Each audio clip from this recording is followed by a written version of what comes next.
Welcome to the Daily Intelligence Brief from IntelStor for the 17th of April, 2025. In today's top renewable energy news, coal-reliant Vietnam aims to significantly ramp up its power generation capacity by 2030.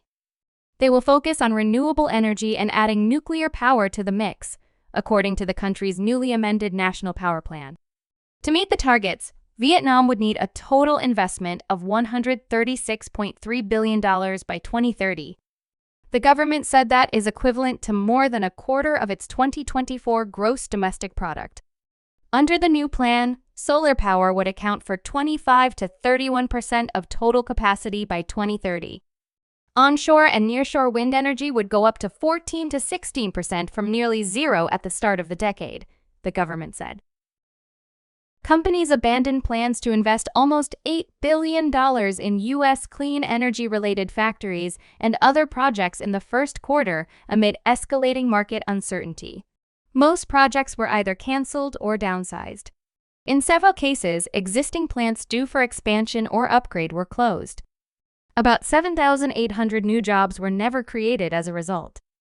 Plants affected included 5 for battery storage manufacturing, 5 for electric vehicles, 2 for hydrogen, 3 for solar, and 1 for wind.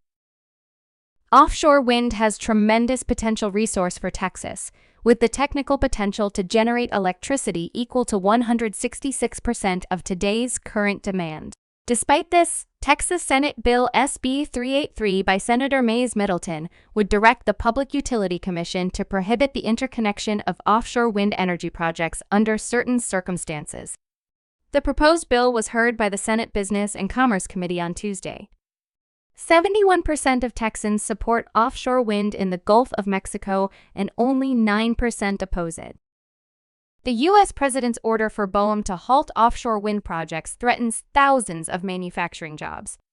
Over 64% of offshore wind supply chain investments, totaling $3.4 billion, are in Republican districts.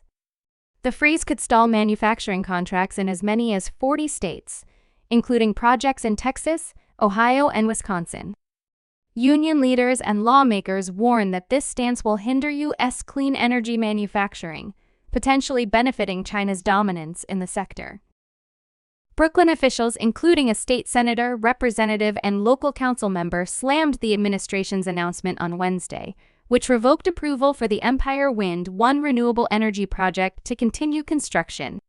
Construction began last year on the fully permitted megaproject, and Equinor has already invested $2 billion.